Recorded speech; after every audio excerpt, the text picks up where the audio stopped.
2025 is an initiative of the government of India to celebrate and commemorate the 75 years of progressive India and the glorious history of its people, culture, and achievements.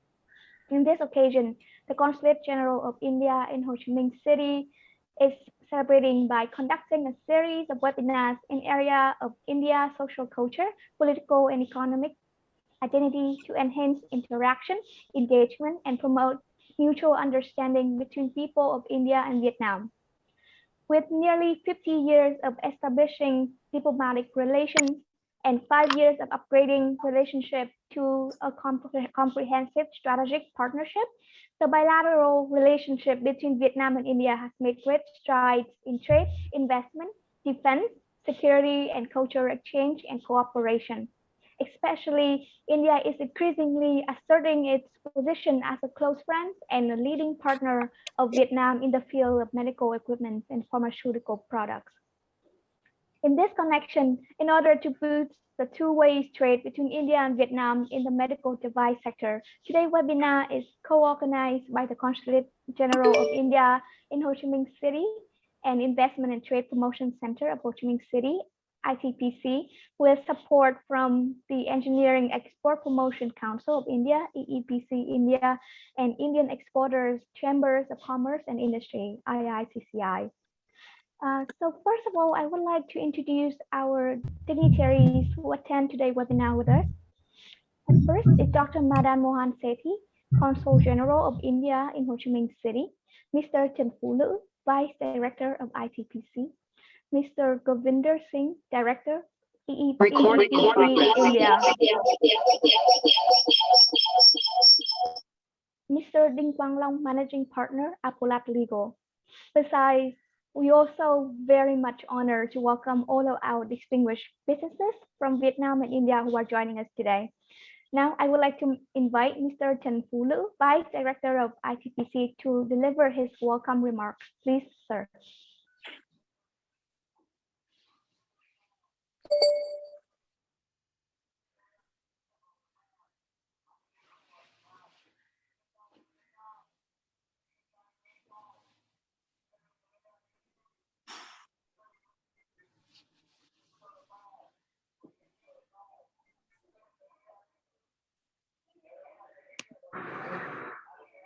Kính thưa ông Madan Mohan Sethi, Tổng lãnh sự nước Cộng hòa Ấn Độ tại thành phố Hồ Chí Minh. Lần đầu tiên thì thay mặt cho Trung tâm xúc tiến thương mại và đầu tư thành phố Hồ Chí Minh ITPC, tôi xin gửi lời chào mừng đến toàn thể quý vị đại biểu, quý vị khách quý, cùng với quý doanh nghiệp hai nước Việt Nam và Ấn Độ tham dự hội thảo với nội dung kết nối trực tuyến doanh nghiệp Việt Nam và Ấn Độ trong lĩnh vực vật tư y tế hôm nay. Kính thưa quý vị, Việt Nam và Ấn Độ chính thức thiết lập quan hệ ngoại giao vào năm 1972. Hai nước nâng tầm quan hệ thành đối tác chiến lược toàn diện vào tháng 9 năm 2016, mở ra một chương mới cho tình hữu nghị tốt đẹp. Năm 2020, theo báo cáo của Bộ Công Thương, thì tổng kim ngạch xuất nhập khẩu của Việt Nam với Ấn Độ đạt là 9,7 tỷ USD. Trong đó thì kim ngạch xuất khẩu của Việt Nam với Ấn Độ là đạt 5,2 tỷ USD, chiếm 1,9% tổng kim ngạch xuất khẩu của Việt Nam. Riêng kim ngạch nhập khẩu của Việt Nam với Ấn Độ thì đạt là 4,4 tỷ USD, chiếm 1,7% tổng kim ngạch nhập khẩu của Việt Nam. Bước sang năm 2021, theo số liệu thống kê 6 tháng đầu năm của Tổng cục Hải quan, kim ngạch xuất khẩu của Việt Nam với Ấn Độ đạt là 2,92 tỷ USD, tăng 35,4% so với cùng kỳ năm trước. Riêng thành phố Hồ Chí Minh đã có mối quan hệ hợp tác lâu dài với Ấn Độ trên nhiều cái lĩnh vực như đầu tư, thương mại, du lịch, văn hóa, mang lại lợi ích thiết thực cho cả hai bên. Đây cũng là nền tảng vững chắc giúp cho mối quan hệ hợp tác hữu nghị giữa thành phố Hồ Chí Minh với Ấn Độ phát triển ngày càng bền vững. Tính đến thời điểm tháng 6 năm 2021, thì Ấn Độ hiện có là 167 dự án đầu tư tại thành phố Hồ Chí Minh với tổng vốn đầu tư hơn 81 triệu USD, đứng thứ 25 trên 100 quốc gia và lãnh thổ đầu tư trực tiếp vào thành phố. Mặc dù là tình hình dịch bệnh Covid-19 đang ảnh hưởng nhiều đến các cái trao đổi song phương, nhưng mà tổng kim ngạch nhập khẩu giữa thành phố Hồ Chí Minh và Ấn Độ đạt hơn 1,5 tỷ USD. Về lĩnh vực y tế, được đánh giá là lĩnh vực đầy tiềm năng cho hợp tác thương mại và đầu tư giữa hai nước. Thực tế hiện nay thì thuốc sản xuất trong nước của Việt Nam chiếm 74% mặt hàng, đáp ứng trên 50% về lượng và 40% về giá trị. Việt Nam cũng đã sản xuất được 11 trên 12 loại vaccine sử dụng trong chương trình tiêm chủng mở rộng quốc gia, với cái chủ trương là nâng cao cái chất lượng khám chữa bệnh, khắc phục tình trạng quá tải bệnh viện, phát triển y tế gia đình, cùng với cái định hướng là thực hiện có hiệu quả chủ trương xã hội hóa trong lĩnh vực y tế, thì cơ sở vật chất phục vụ cho khám chữa bệnh của nhà nước và tư nhân tại Việt Nam có thể nói đã và đang được tập trung cái nguồn lực đầu tư mới hoặc là cải tạo nâng cấp, nhất là các bệnh viện đa khoa tuyến huyện, rồi khu vực liên huyện và các bệnh viện chuyên khoa.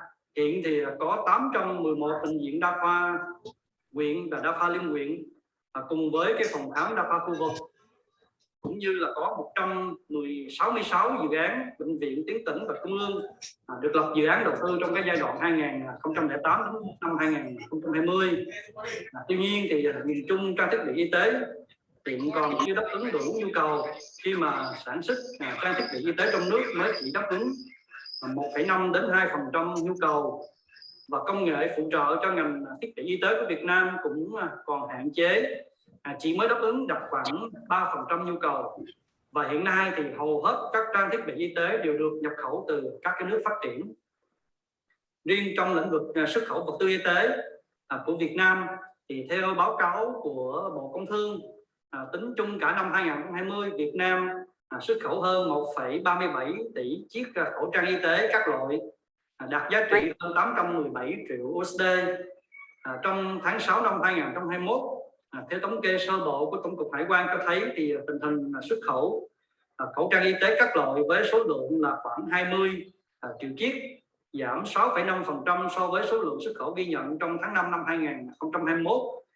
Tuy nhiên nếu tính chung trong 6 tháng đầu năm 2021 thì các doanh nghiệp Việt Nam đã xuất khẩu hơn 277 triệu chiếc khẩu trang y tế các loại.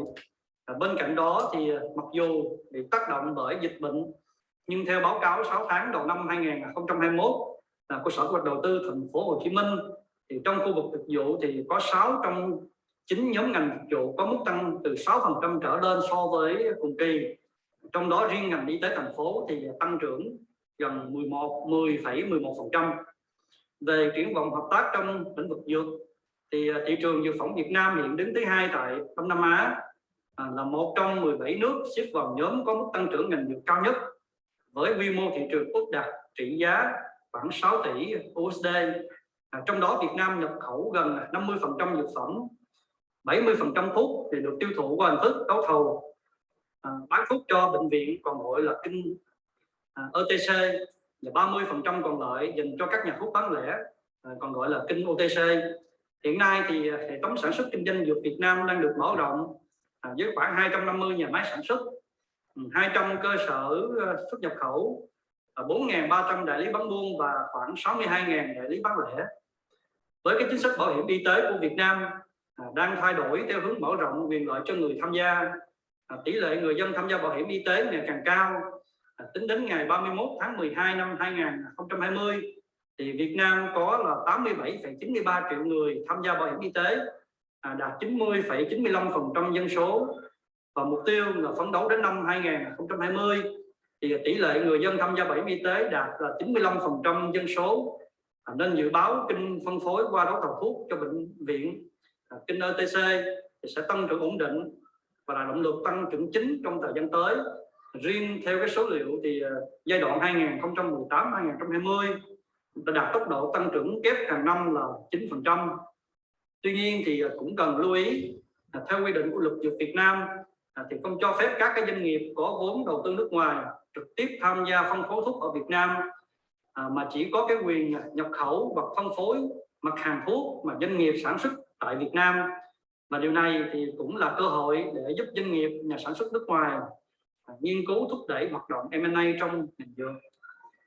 Đặc biệt là trong cái bối cảnh tình hình dịch bệnh Covid-19 đang diễn biến hết sức phức tạp, với số lượng các ca bệnh tăng nhanh do biến chủng Delta tại các nước trên thế giới và khu vực, trong đó có Việt Nam và Ấn Độ, nên nhu cầu về trang thiết bị y tế của Việt Nam hiện nay phục vụ cho công tác điều trị các bệnh nhân nặng, nguy kịch như là hệ thống ECMO, máy thở chức năng cao, máy thở oxy cao áp, bơm tim điện, rồi máy theo dõi các chức năng sống của bệnh nhân, máy lọc máu chậm, vân vân, cần được tăng cường cho các bệnh viện thu dung điều trị người nhiễm Covid-19.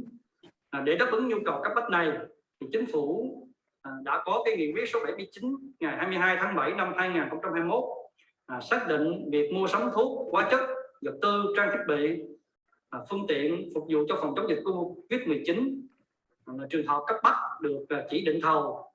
Điều này có nghĩa là mở ra cơ hội cho các nhà sản xuất vật tư, thiết bị y tế trong và ngoài nước, đặc biệt là để đẩy lùi dịch bệnh Covid-19, bảo vệ sức khỏe tính mạng của nhân dân trên hết và trước hết, và sớm đưa đất nước trở lại trạng thái bình thường mới để phát triển kinh tế xã hội bền vững. Thì Việt Nam đang quyết tâm thực hiện chiến lược vaccine tập trung vào các nội dung chính gồm nhập khẩu, chuyển giao công nghệ, nghiên cứu để sản xuất và phát triển vaccine trong nước để tiêm miễn phí hàng năm cho nhân dân nhằm đạt được cái sự miễn nhiễm cộng đồng. Tuy nhiên thì do cái nguồn cung vaccine khan hiếm, dù rất nỗ lực nhưng hiện nay Việt Nam chỉ mới có cam kết viện trợ ký hợp đồng cung ứng trên 100 triệu liều vaccine trong năm 2021, chưa đủ đáp ứng nhu cầu hàng năm, nên sẽ mở ra cơ hội hợp tác trong sản xuất và cung ứng vaccine ngừa Covid cho cả hai nước. Trong đó Ấn Độ là nước có năng lực sản xuất và là nước xuất khẩu dược phẩm lớn thứ 3 của Việt Nam trong các năm gần đây. Tin vui cho sự hợp tác giữa doanh nghiệp hai nước Việt Nam và Ấn Độ là ngày 10 tháng 8 vừa qua, công ty Nanogen của Việt Nam đã ký kết thỏa thuận bảo mật về chuyển giao công nghệ sản xuất và phân phối vaccine Nanocovax cho công ty Vicaria Healthcare LLP của Ấn Độ. Đây là minh chứng trong mối quan hệ hợp tác mang lại hiệu quả kinh tế thiết thực cho hai doanh nghiệp hai nước Việt Nam và Ấn Độ.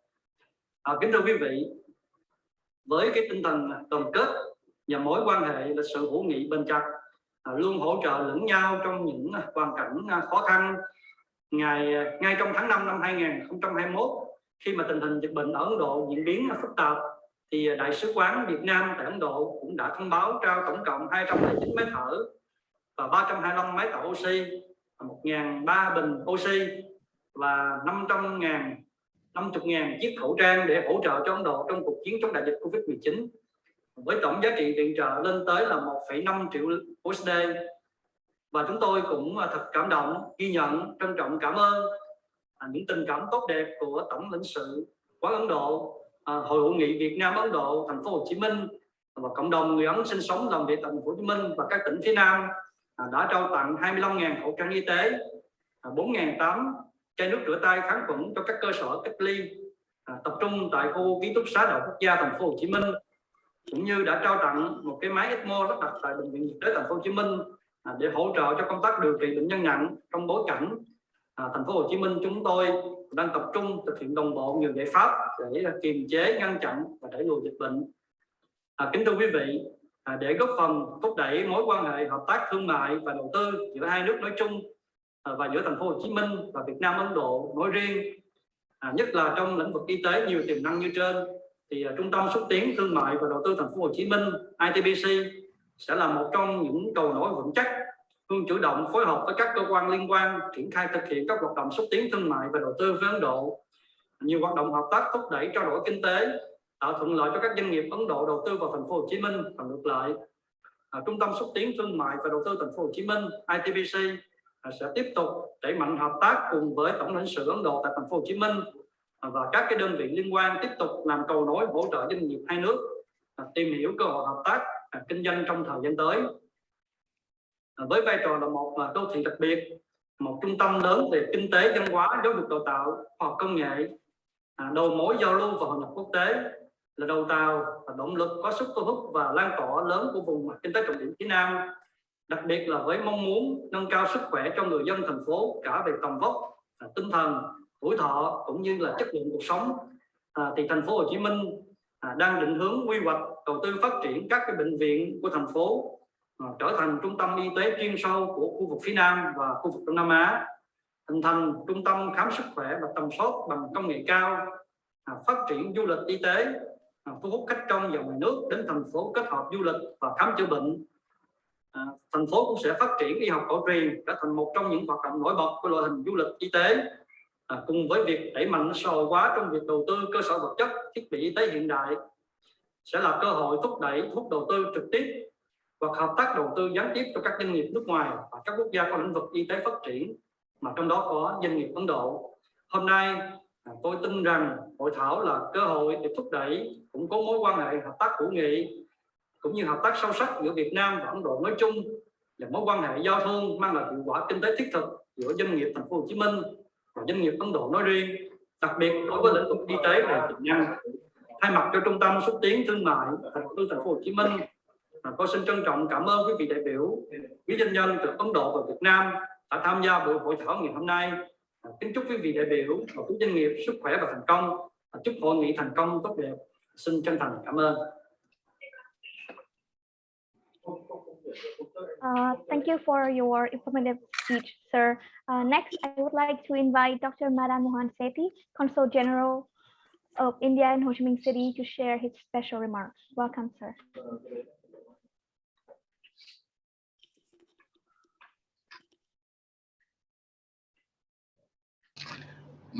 Good afternoon. I think so.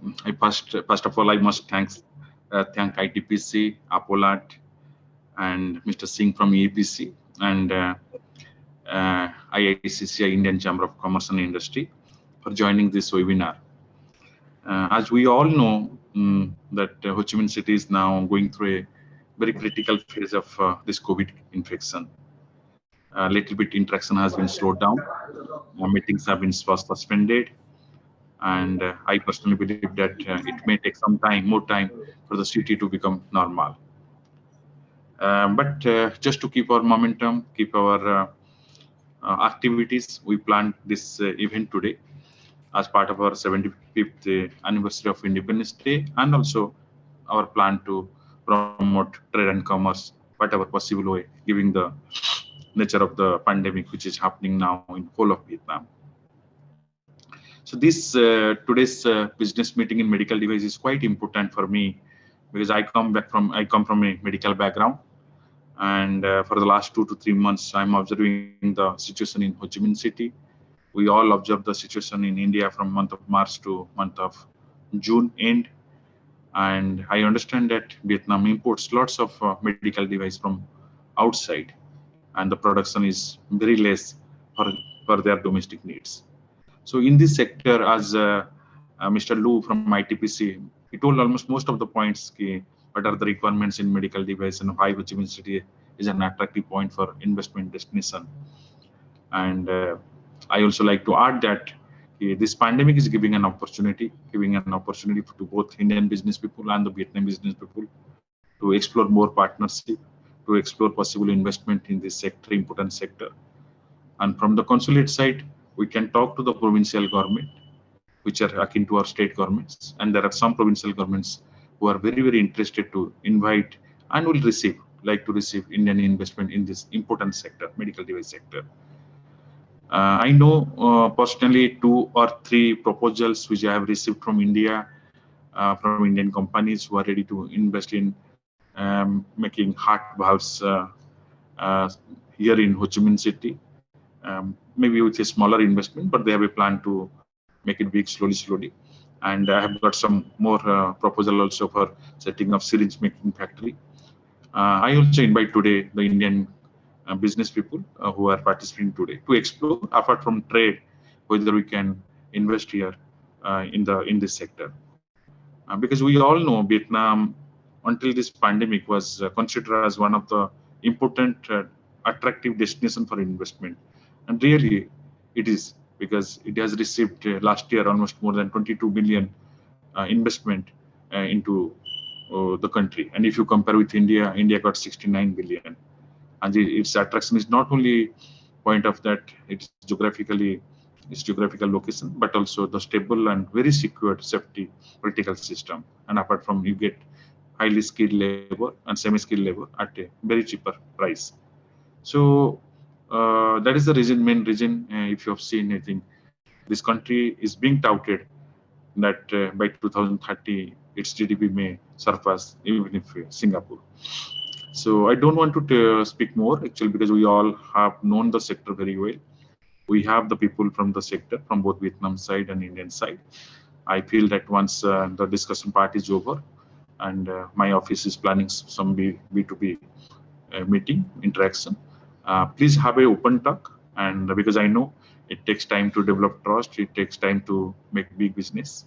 And here my office is ready to assist, ready to help wherever it is needed in connecting Indian to Vietnamese companies and Vietnamese companies to India. So this is in a nutshell. I can tell that we all welcome you to come to Ho Chi Minh City once the pandemic situation goes down, and we can have physical meetings where the consulate will try its best to have physical participation of more and more Indian companies and Indian companies, where you can have better discussion. Thank you, all of you. Thanks. Thank you, sir. Now I would like to invite Mr. Đinh Quang Long, Managing Partner of Apollat Legal, to share about the overview of Vietnam medical devices market. Please, sir.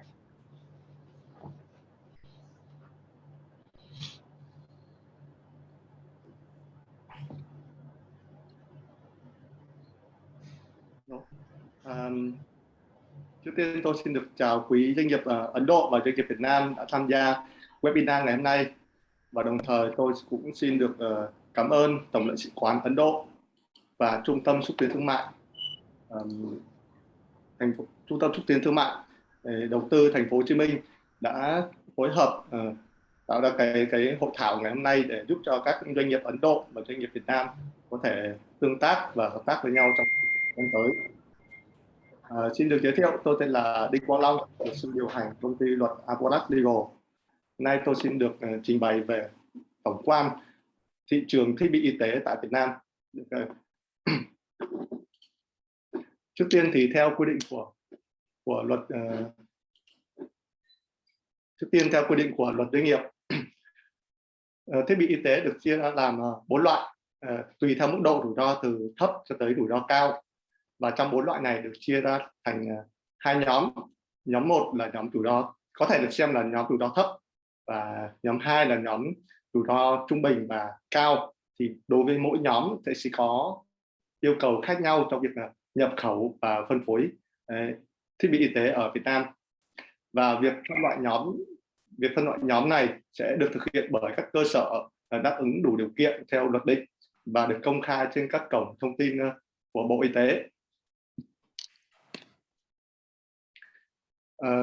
Xét về tình hình phát triển thiết bị y tế ở Việt Nam thì trước tiên chúng ta xem xét tới cái nhu cầu chăm sóc sức khỏe bình quân của người Việt Nam tăng trưởng mức 9,2% mỗi năm trong giai đoạn từ 2009 cho tới 2025. Theo dự đoán thì năm 2025 thì chúng ta sẽ đạt được là 200 bình quân mức chăm sóc sức khỏe của người Việt Nam. Và vào năm 2019 thì trang thiết bị y tế có giá trị đến 1,4 tỷ đô la, giúp Việt Nam trở thành thị trường lớn thứ 9 trong khu vực châu Á Thái Bình Dương. Và đối với tốc độ tăng trưởng thì là 10,6% từ giai đoạn 2013 cho tới 2018, và dự kiến trong thời gian tới thì tốc độ tăng trưởng sẽ là khoảng tầm 10,2%. Xét về việc sản xuất thiết bị y tế ở Việt Nam thì chúng ta sẽ thấy được là cái việc sản xuất trong nước thì không đáp ứng được nhu cầu sử dụng, và hiện tại thì đáp ứng được là 1,5% cho tới 2%, và phần lớn các trang thiết bị y tế đều được nhập khẩu từ nước ngoài chiếm đến 90%. Và một số nước tiêu biểu như là Nhật Bản, Trung Quốc, Mỹ thì ở Việt Nam nhập khẩu thiết bị y tế từ những này rất là lớn. Với những số liệu ở trên thì chúng ta thấy được rất rõ là cái tiềm năng phát triển cho cái việc phát triển thiết bị y tế ở Việt Nam, và đồng thời thì với cái việc mà ngày càng nâng cao hơn cái trang thiết bị y tế, đồng thời là mở rộng thêm các bệnh viện để đáp ứng được nhu cầu sử dụng của Việt Nam, thì nó thúc đẩy cái ngành y tế ở Việt Nam phát triển rất mạnh trong thời gian tới. Bên cạnh đó thì xét về chính sách ưu đãi của Việt Nam đối với ngành thiết bị y tế Thì đầu tiên là đối với thuế giá trị gia tăng thì mức thuế áp dụng thông thường cho các mặt hàng là 10%. Tuy nhiên đối với lại thiết bị y tế thì đang áp dụng mức thấp hơn là 5% kể từ ngày 1 tháng 8 năm 2021. Và ở đây sẽ có một số cái thiết bị giống như là các loại máy soi, chiếu, chụp dùng để khám chữa bệnh, các thiết bị dụng cụ chuyên dùng để mổ điều trị vết thương. Bên cạnh đó thì giữa Việt Nam và Ấn Độ sẽ có một vài cái ưu đãi về thuế nhập khẩu, đặc biệt là thấp so với nhiều nước khác. Cụ thể là trong hiệp định thương mại giữa ASEAN và Ấn Độ thuộc hiệp định khung về hợp tác kinh tế toàn diện ASEAN Ấn Độ từ năm 2018 đến 2022 thì có quy định mức thuế suất dao động từ 0% cho tới 8,5%. Đây là thuế nhập khẩu ưu đãi rất là đặc biệt cho cái việc nhập khẩu hàng hóa từ Ấn Độ về Việt Nam.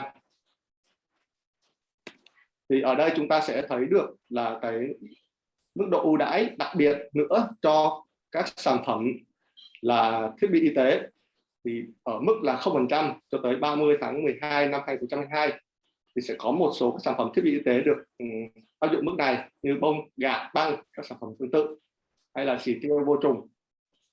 Thì đây chúng ta thấy được là Việt Nam đang rất là ưu đãi cho các ngành thiết bị y tế nói chung hay là việc nhập khẩu giao thương với Ấn Độ nói riêng. Khi mà nói đến về thiết bị y tế hay lĩnh vực y tế thì chúng ta không thể không nhắc tới được tác động của Covid-19 cho sự phát triển của lĩnh vực y tế.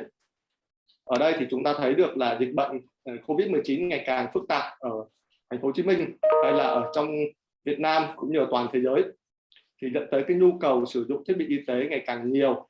Và đây là một trong những cái cơ hội lớn cho sự phát triển ngành y tế của nói chung hay là thiết bị vật tư nói riêng ở Việt Nam.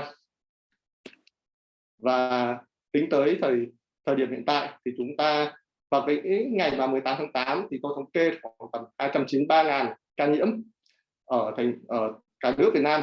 Tuy nhiên tính tới thời điểm hiện tại thì cái số lượng ca nhiễm này đã lên tới 354.000 ca và số lượng tăng rất nhiều trong 6 ngày qua, và nó làm cho cái nhu cầu sử dụng dịch vụ y tế hay là trang thiết bị y tế rất là lớn.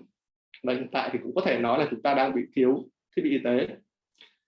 Đặc biệt là ở Việt Nam hiện tại có 1.531 bệnh viện, trong đó có 86 bệnh viện là công và 14% là bệnh viện tư, chủ yếu tập trung ở các thành phố lớn như thành phố Hồ Chí Minh, Hà Nội và Đà Nẵng. Và đồng thời Việt Nam cũng có rất nhiều cái phòng khám đa khoa, chuyên khoa nằm rải rác khắp tỉnh thành trong cả nước. Vừa rồi thì vào ngày 8 tháng 8 2021 thì giữa Việt Nam và Ấn Độ có hợp tác thử nghiệm và sản xuất vaccine nanocovax. Thì ở đây thể hiện được là mối quan hệ hợp tác giữa Ấn Độ và Việt Nam ngày càng thắt chặt hơn. Điều này giúp cho sự phát triển đầu tư giao thương giữa hai nước, đặc biệt trong lĩnh vực y tế, gặp nhiều thuận lợi trong thời gian tới. Đến đây thì phần trình bày của tôi xin hết. Cảm ơn quý doanh nghiệp Ấn Độ và quý doanh nghiệp Việt Nam đã lắng nghe. Và một lần nữa tôi xin cảm ơn Tổng lãnh sự quán Ấn Độ và Trung tâm xúc tiến thương mại đầu tư thành phố Hồ Chí Minh đã hợp tác phối hợp để tổ chức webinar này. Xin cảm ơn. Thank you so much, sir. And now, last but not least, I would like to invite Mr. Govinder Singh, Director of EEPC India, to deliver his speech. Welcome, sir.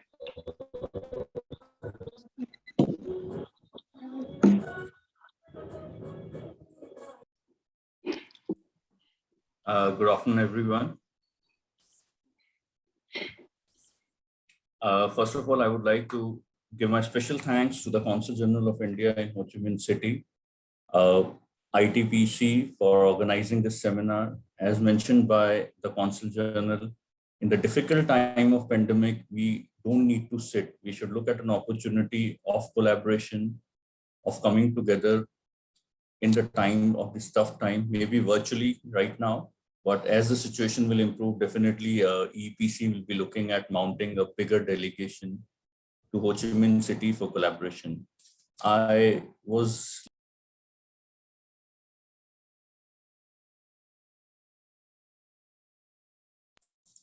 I was listening to the presentation by Mr. Lu and the Consul General, and I see a lot of similarity between the two countries in terms of the increased demand, in terms of increase in production, and in terms of opportunity for collaboration for both sides. Can we go to the next slide, please?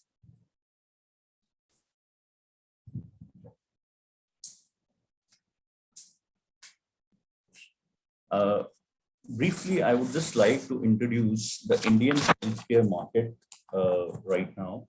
Indian healthcare market is expected to reach 372 billion by 2022, growing at a CAGR of 39%. The digital healthcare market in India, which is valued at INR 116 billion in 2018, is estimated to reach 483 billion by 2024. That is again expanding a CAGR growth of 27.1%. That diagnostic market again is expected to grow at a CAGR growth of 20.4%.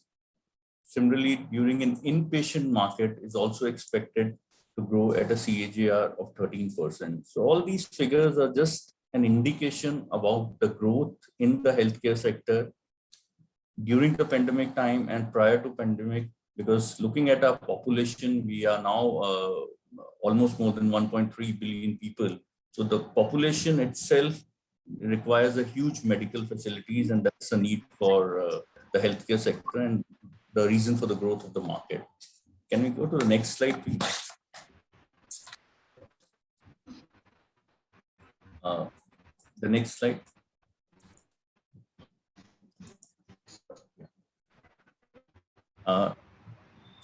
Telemarket. We are the fourth largest medical devices in Asia, among top 20 markets for medical devices in the world.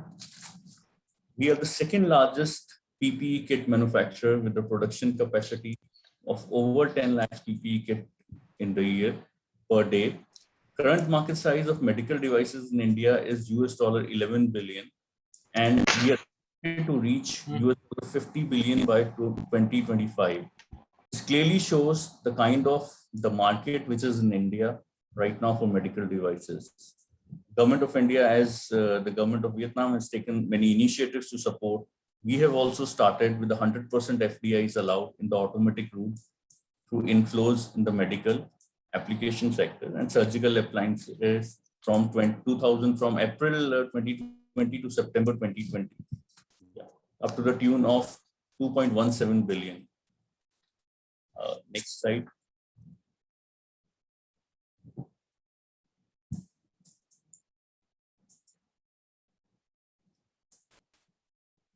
Government of India has recognized medical devices as the sunrise sector with the Make in India campaign in 2014. Make in India initiative by the Government of India. Government of India has helped the domestic manufacturing sector to increase the export competitiveness. Changes in the medical regulatory framework for medical devices in India towards ensuring quality, safety of these medical devices at par with the international standards. Now, these are just of the few of the steps which the government has taken, looking at medical devices as a sunrising sector.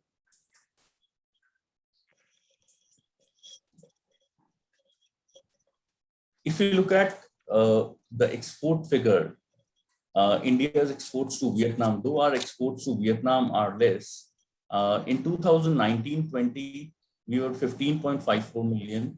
Then it saw an increase of 2021, 15.73. And looking at the trends, if you look at the trade data from January to May, we have just reached 5.79 million. But definitely in the remaining quarters, I'm sure that we'll be able to exceed the total exports from India to Vietnam.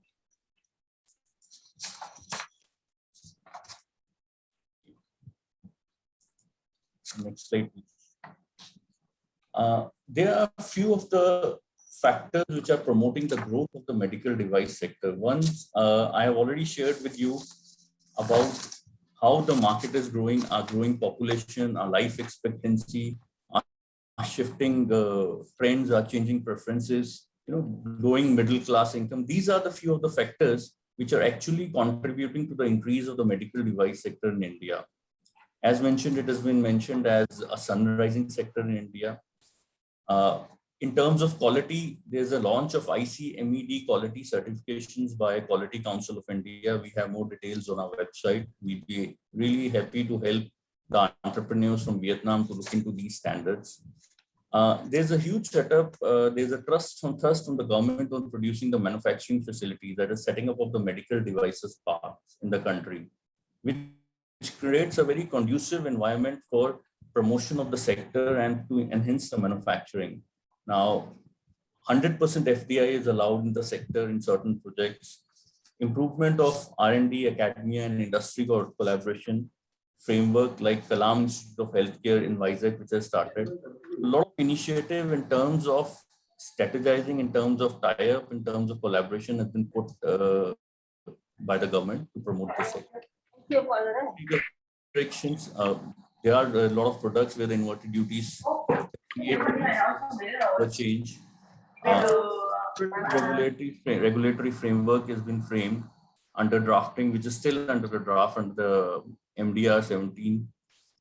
Support service, EPC is there. There's Invest India, which can provide the support service to the companies who are willing to import from India, who are willing to set up the shops in India or looking at the manufacturing. So all kinds of information is there. EPC will be there, and Invest India is another agency from the government of India, which will be there to support the industry. A lot of cluster development initiatives are taken place. Several medical devices clusters are coming up across the India. There's a lot of emphasis on innovation, R&D, and low-cost high-tech technologies being given by the government. We are running the programs. We are willing to help the units, our own manufacturing sector, and we are promoting it.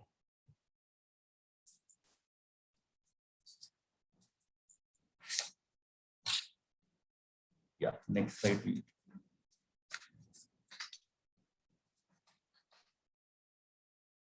This is again the government initiative, which I've just spoken in my earlier slide. In fact, Andhra Pradesh has started with the AMTZ at Visakhapatnam.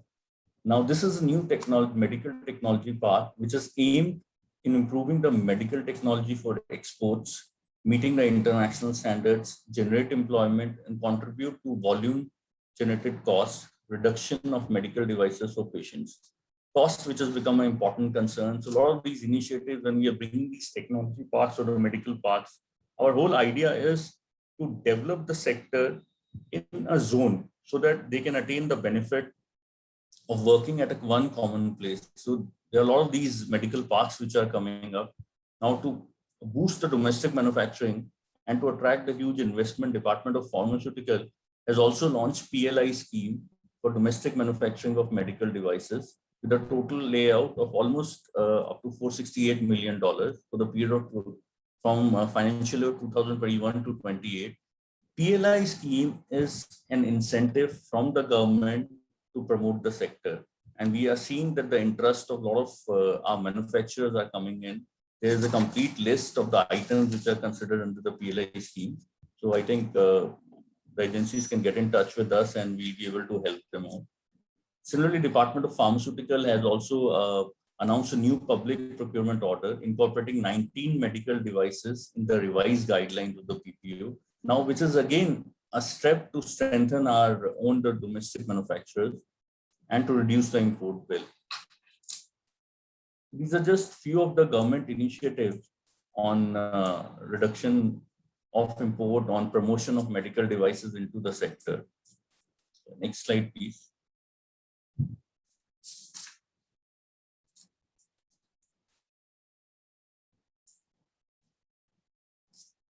Now, in the pandemic side, during the pandemic and from the month of April to the month of May, when we saw the second wave, there was an immediate need of a lot of devices like oxygen concentrators and other devices.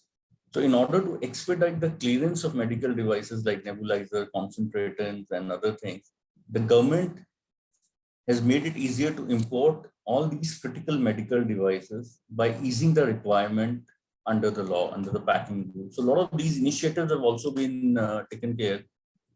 Similarly, I would also like to mention, like Vietnam, we are also dependent on import. Right now, we have a huge import, but we are also looking at now becoming export. If according to an estimates, our total export is up to the tune of $5.6 billion. So that clearly says that we are also not able to meet our own domestic demand, but we are emerging as a value supplier to the world. So our exports have touched 2.5 billion. Of course, we saw the share of Vietnam in the India's total export is quite low, but I see an opportunity on both the sides.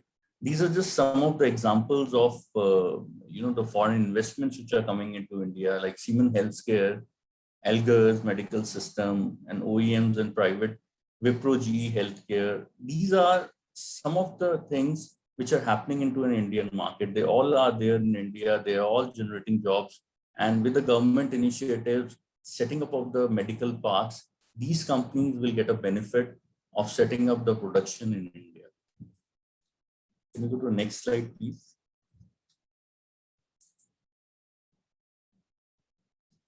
Export scenario, I already mentioned, from 2.1 billion to 10 billion is what is our forecast. And with the CAGR growth of 30%, we are bound to take care and achieve this target. It is a 5 times higher target, but with the kind of incentives, with the kind of support the government is giving, the ministry is giving, our high commissions are giving, I'm sure we'll be able to take care of this target. Our main export markets, if we look at, US is one of the market, followed by France, Germany, Singapore, Turkey, the Netherlands, Brazil, Iran, Belgium. These are just to name the few. There are a lot of other markets also which are there for us. Next slide.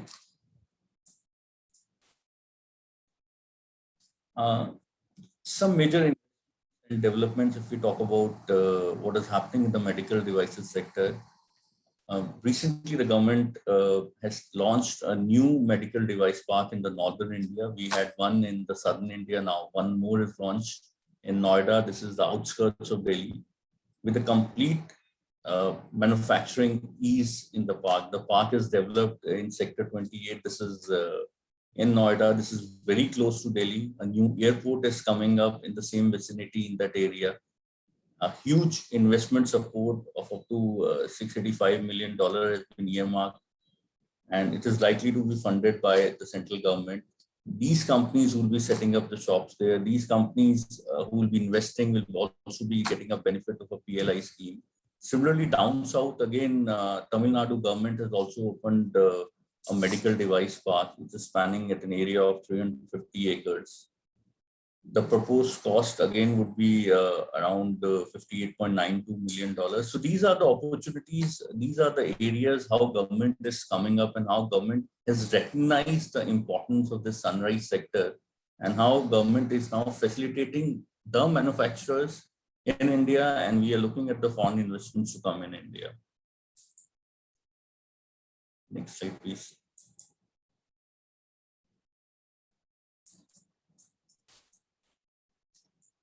Yeah, next slide, please. Yeah. Can I previous slide?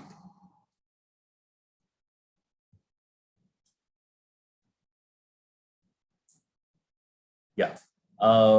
Some major investments we have talked about, the facilities, the incentive, which have been given by the government from the last many years. Japan had Omron Healthcare, which is headquartered in Japan, is drawing a growth plan for India, including setting up of a manufacturing unit in India and expanding their retail footprints in India. By the end of this year, the company will have 10 retail outlets in India and plan to create a central in Warangal in the southern India, where it anticipates that potential contribution of 40% of its sales in India. So company is expected to have a turnover of 30 million during that period.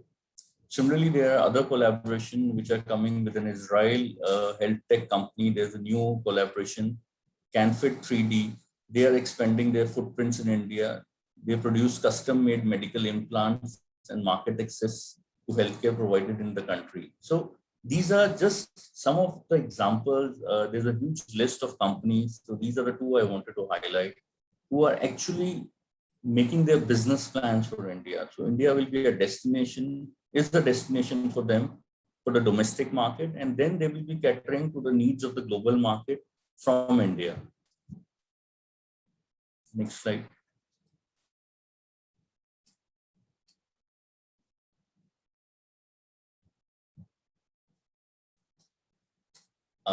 We have spoken about the incentives, we have spoken about the growth, we have spoken about the healthcare sector in India. The key trends, now the big data, robotics, startups, wearables. So these are the new emerging trends in the medical devices sector. From merely the consumer, from the consumable parts, we are going to an upscale, we are going up the value chain. So this is the future of the medical devices sector. We looking at the key trends in the sector.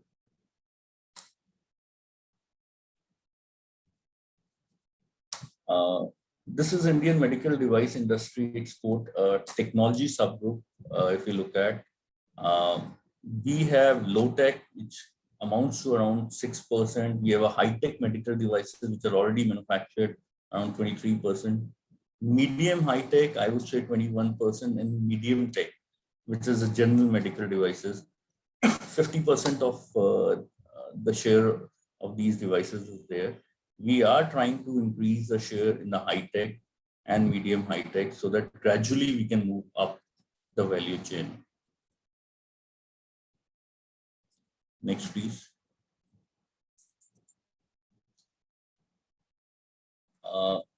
Impact of COVID-19, I think I've already shared a lot of things about the COVID-19 and its impact.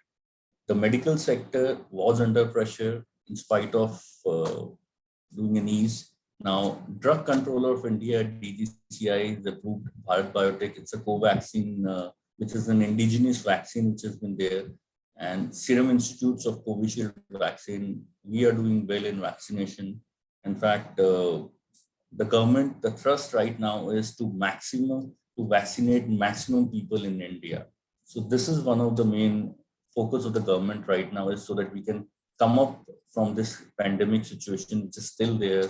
Though the number of cases have declined in India a little bit, but still we are not away from pandemic. So vaccination is one target. So government has already working very hard to make these vaccines in India and to vaccinate maximum people here. Indianization of several critical care equipment, low cost ventilators, PPE kits, sanitization, making India has emerged as one of the leading producers. Now, this is what we have learned in the COVID. Prior to COVID, if you look at our PPE kits, we were not, making so many kits. Today, as I mentioned, we are capable of manufacturing these kits. We are now capable of giving a critical care equipment also, which is at low cost, which can be supplied to the world also. So India is becoming the largest producer of these devices, and we would definitely like to export these devices, share these devices with other countries. Opportunities for more robotic and automation is happening in the production process. A lot of automation is happening. The units have realized that automation has become an essence for growth. Now, in case we don't automate our capacities, we will not be able to meet the growing demand of India and the world. A lot of emphasis has been given on improvement of R&D, academia, the industry collaborations are taking place. Government is taking a lot of measures to reduce the dependency from imports from outside, and we are looking at Indianization of the several critical components in India. Next slide, please.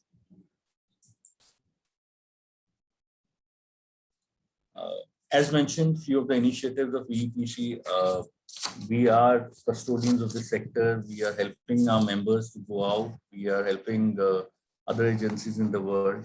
Recently, we completed a show, a virtual event on a medical device sector. We would be definitely starting up with the other edition of this event, and we would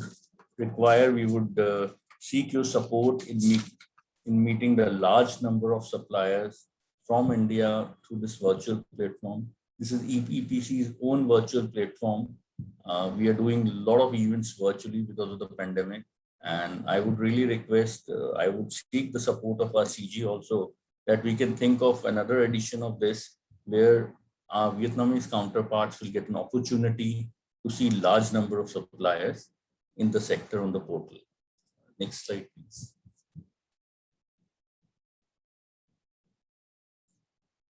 As mentioned, we are a nodal agency to coordinate trade promotion activities.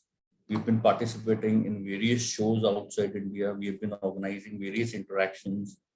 And as mentioned, once the situation improves, EPC would be very happy to get a physical delegation to Vietnam and to discuss on all the possible tie-ups with the companies in Vietnam. We have developed an e-product catalog. The catalog is on my website. You can have the details from there for the suppliers. My colleagues and myself, we are there in case of any requirement. Please feel free, though we are regularly updating the catalog for the reference. And we advocate policy and regulations. We will help you in case you need certain clarification in terms of the duties, in terms of the structures and all. EPC will be happy to do that. That's again one of the roles of EPC. As mentioned, showcasing India at leading international fairs in Arab Health and Medica, of course, which is the world's largest fair. Our counterparts are there, and other agencies there. We are in Bangladesh, in Asia Pharma. We organize a lot of these reverse buyer-seller meets where we invite delegations from the countries to India. EPC would be happy to invite and interest, people who are interested in the B2B meetings. We would be glad to do that.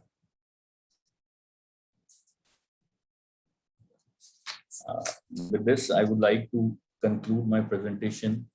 My special thanks to Consul General of India in Ho Chi Minh City, Investment Trade Promotion Center, ITPC, and all of the supporting partners. And we are always available to support you, to assist you for the medical device sector. Thank you. Yes, thank you so much, sir.